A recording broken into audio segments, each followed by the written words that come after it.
Auto du boulevard Kia est fier de vous présenter cette capsule d'hier à aujourd'hui. Bon visionnement! Voici d'hier à aujourd'hui, une capsule de Normand de Lessard. Normand nous présente des personnes ou des événements qui sont venus marquer notre passé en Beauce. Sur ce, bon visionnement. Et bienvenue à une autre capsule de hier à aujourd'hui. Derrière moi, le couvent Bon Pasteur à Saint-Georges-Ouest. Moi, depuis que je suis jeune, je passe devant. Mais je n'ai jamais vu l'intérieur, tout comme vous. Aujourd'hui, je vais rentrer à l'intérieur, faire une visite du couvent.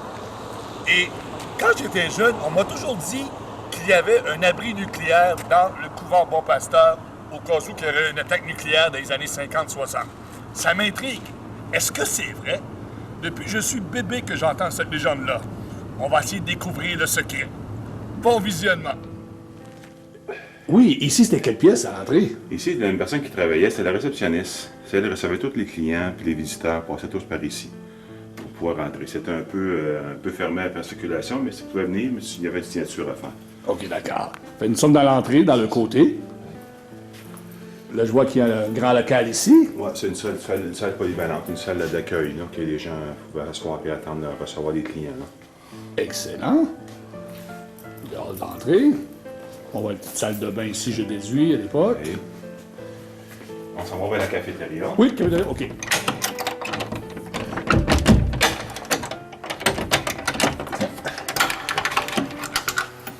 Et ici, quelle pièce qu'on retrouve? Ici, c'était la cafétéria. Cafétéria. La cafétéria, c'est les gens qui pouvaient, quand il y avait des locataires ici, venaient manger ici, il y avait des tables. Là, présentement, c'est vide, on voit que c'est des cours. Tout a été donné, tous les équipements de la cafétéria donnés en Moisson-Beauce. OK, les meubles sont rendus à la Moisson-Beauce. C'est bien ça. Fait ici, en réalité, c'était un couvent de religieuses qu'il y avait au début de tout. Oui, religieuse. En tout début, c'était fait pour les polonaises que monsieur Monsieur Dion, oui. avait amené au Québec pour ouvrir son usine. Mais la bâtisse n'a pas été construite pour les Polonaises. Oui. Ah oui, Oui. la bâtisse a été construite exprès pour les Polonaises. D'accord. Et les Polonaises, pourtant les Polonaises, il n'y en avait pas 250. Il y avait de mémoire, ça sera vérifié, autour d'une 40. Autour d'une quarantaine. Puis il a construit une grosse bâtisse comme ça. Ben, les religieuses voulaient construire, puis c'est pour expansionner, puis étant donné que les Polonaises ont arrivé en même temps. Puis ils ont demeuré un bon petit bout de temps ici, les Polonaises. OK. Ici, c'était la cuisine. La cuisine, c'est bien ça. Ici, c'était la cuisine. Donc, on a quelques équipements à te donner à Moisson-Beauce. C'est ici vraiment qu'on préparait la nourriture. La nourriture. Oui. On voit encore il y a quelques vieux appareils. Je me souviens très bien, lorsque j'étais jeune, j'ai travaillé au restaurant Charles. On avait ça pour piler les patates, faire la pâte à pizza. C'est ça.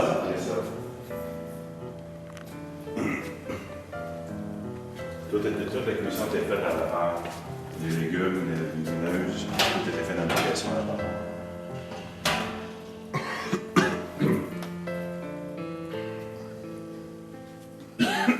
Il y avait un ascenseur d'époque. La bâtisse, on parle de quelle année? Ça a été dans les années 40, dans les années... Oui, dans les années 40. L'après-guerre. Nous sommes au deuxième étage. Deuxième étage. Et ici, on voit une espèce de petite salle. Ouais, c'est une salle que les religieux utilisaient là, pour différentes activités, selon le besoin. Ben oui, je vois comme deux petites scènes C'est ça, au oui. fond. Oui. Parfait. Le deuxième étage, c'est vraiment là où les religieuses vivaient, OK. dans le temps qu'ils occupaient la bâtisse. Ici, on va voir la salle 201, c'est la salle que la religieuse en chef utilisait. Donc, communément appelé le maire supérieur. On peut dire un supérieur, c'est ça son bureau. C'était le bureau de maire supérieur à l'époque. Sa chambre, c'est vraiment son coin à elle.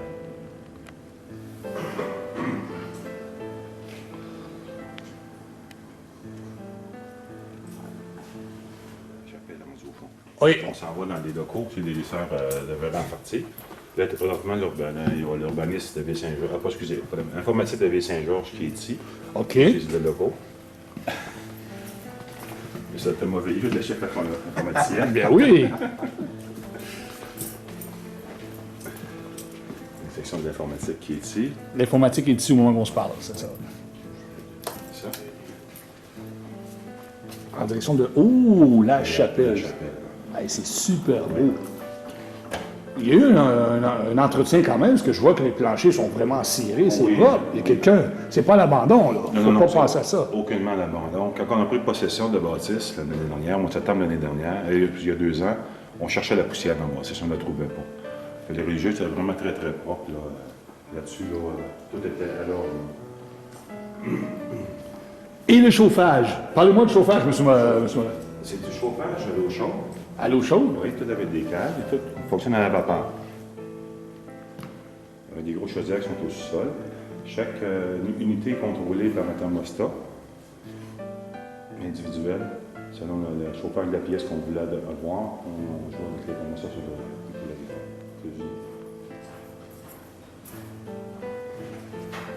On s'en va derrière la chapelle, à l'endroit que probablement que le prêtre s'habillait avec les servants de messe, derrière l'autel.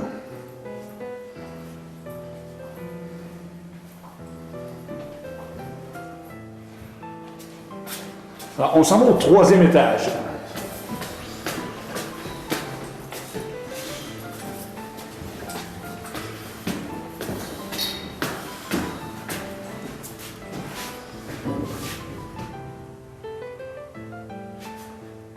Alors, nous sommes au 3e étage. Qu'est-ce qu'il y avait ici au 3e étage à l'époque? Dans la première phase, dans les années 40, c'était vraiment les Polonaises qui habitaient ici. OK. Après ça, le premier départ des Polonaises, sa deuxième vocation était d'accueillir des personnes âgées, autonomes.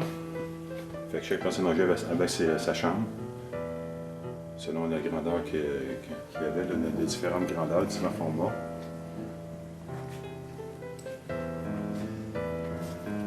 OK, on voit un modèle de chambre. C'est ça, comme on peut voir, c'est pas tellement grand, là. Non, mais pour l'époque, c'est parfait, ça. Un petit peu, ça se ressemble. Ça, salle de bain commune avec douche commune. OK, donc les gens avaient la salle de bain à l'étage. À l'étage, c'est bien ça.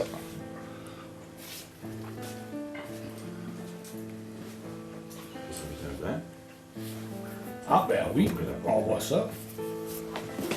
Ah. Ça aide, hein?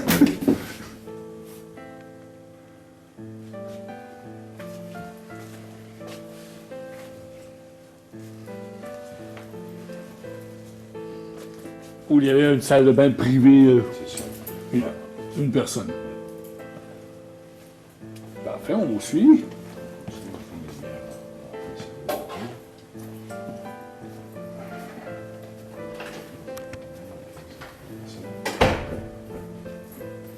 Sur l'étage, comme on mentionnait tout à l'heure, il y avait toujours des chambres individuelles.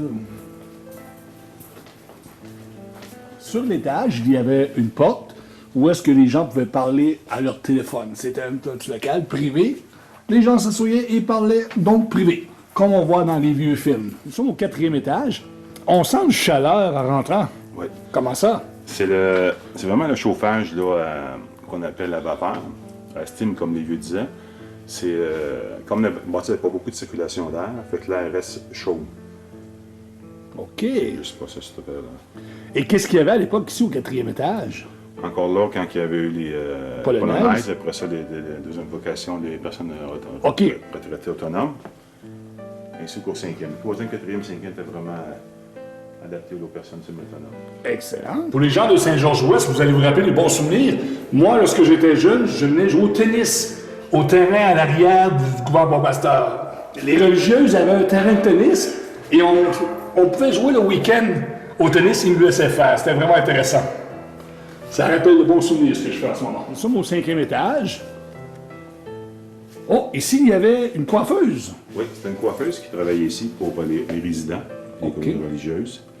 On a Lévy qui est ici, qui a la forme qu'elle a. Bien oui.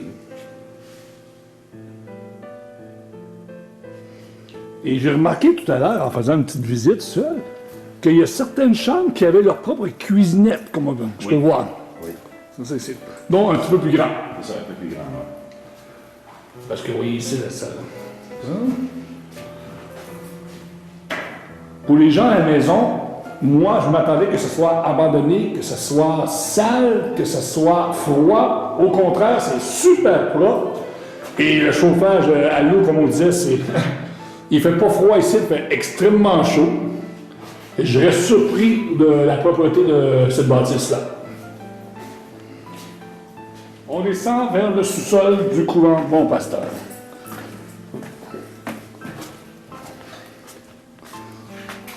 Oh là là.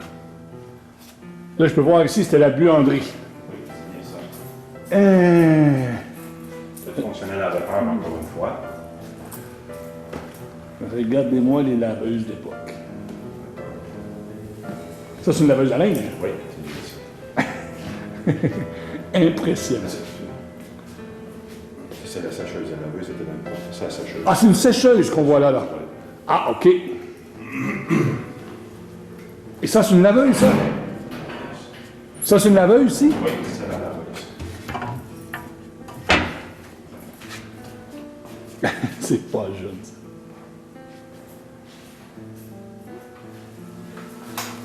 Nous sommes dans la salle de chauffage. La grosse qu'on voit à l'écran en ce moment. Ça, c'est le bouilloire original du bâtiment. OK. OK, qui chauffait le chauffage à l'huile. Donnait toute l'énergie de chauffage dans le bâtiment. Maintenant, elle est désaffectée, pour raison de sécurité. Une deuxième était ajoutée par la religieuse, la plus petite, plus moderne, plus petite, pour équivalent de la même puissance de chauffage, mais c'est aussi plus moderne. Puis le dernier robot, c'est vraiment pour toute l'eau chaude du bâtiment. OK, donc, tout à l'heure, je vous disais qu'il faisait super chaud, c'était grâce à cet appareil-là. Oui, ça avant, oui. C'était toute l'eau chaude du bâtiment, cafétéria, tous les bouilloires qu'on envoyait au premier étage, chauffer bouillir les légumes, tout ça, c'est Tout là-dessus. tout était fait par cette machine-là. Maintenant, elle est désaffectée depuis le départ des religieuses.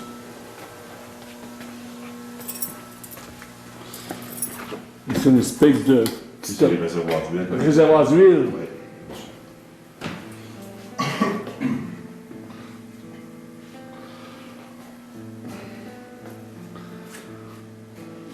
Ici, on voit.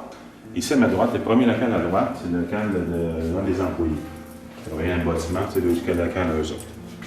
OK. Tu avais les cuisinettes, tu avais le frigidaire, tu sais, le coin ici qui t'a. Ben oui. On a deux pauses ici. Pour les employés. C'est ça.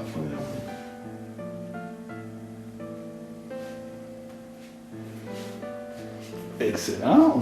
On vous suit toujours. Si on continue, à gauche puis à droite, c'est des locales de rangement. Qu'est-ce qu'ils mettaient à l'intérieur, je ne sais pas trop, mais c'est tout des équipements qu'il y avait là. Parfait. Ici, à droite, c'était les chambres froides. Dans notre première chambre froide, Chambre froide à l'époque. c'est ça d'époque qui était ici, avec un congélateur. Il y a beaucoup de matériaux qui est rangé ici. Oui, oui, on s'en sert comme ça. Room, ça, ouais. communément appelé, oui. Parfait. OK. On s'en va à la salle du fond à droite, c'est encore des chambres froides. Comme il y avait beaucoup de nourriture à faire, Bien, j'espère. ça prenait des locaux là, adaptés un petit peu.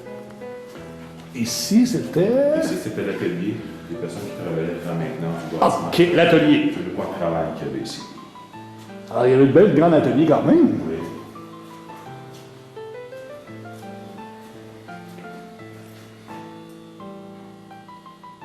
Donc, ici, il y avait une chambre froide. Encore un autre panneau parmi tant d'autres chambres froides, ici.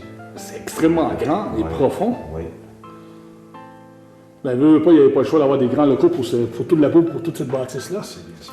En rentrant tout à l'heure, au début de la capsule, je vous ai parlé que j'avais une légende lorsque j'étais jeune, on me disait qu'il y avait un abri nucléaire. Vrai, pas vrai, on ne sait pas. Mais là, nous sommes dans les profonds de la bâtisse, C'est ça, au sous-sol. au sol. Qu'est-ce qu'il y a au fond? Alors, je vous suis ça. On baisse parce que c'est vraiment pas haut ici. Oh, oui. Là, on voit qu'il y a comme un mur qui a été ouvert. C'est ça, oui. C'est un mur qui est ouvert, c'est un compartiment tout en béton. Qu'on peut isoler vraiment, il est très isolé. Le béton est très épais, comme on peut voir. Bien oui, on voit que ça a été ouvert. Ça fait Ouais. pas si des années, mais en tout cas, on voit que ça a été ouvert. C'est ça. Nous, quand on est arrivé ici, c'est ouvert. C'est ouvert. Oui. Et pourquoi un petit passage tout seul là? Le long du ici? Le sang, oui. Tout est bétonné au complet. Ben oui, on voit ça. C'est sûr, à la maison, vous ne pouvez pas voir la grandeur que c'est, mais ça a quoi environ? Ça a Je dirais 8 pieds par 12 pieds. 8 pieds par 12 pieds, Près de 10 pieds de haut. puis tout du béton en plus. Oui, tout béton. Et tout seul un coin. Oui. C'est étrange. C'est étrange. Et tout le monde qui a regardé ce coin ici se demande à quoi servait ce local. Puis en plus, on voit que ça a comme été ouvert ici. Intriguant, mais captivant.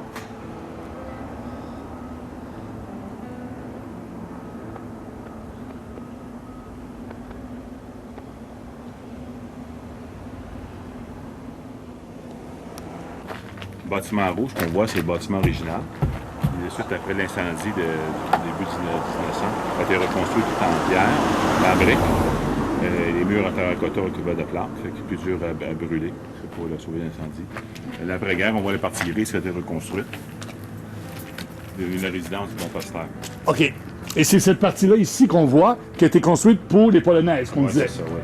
En quelle année, encore une fois, on disait, les ans? C'est l'après-guerre. Après-guerre. C'est l'après-guerre.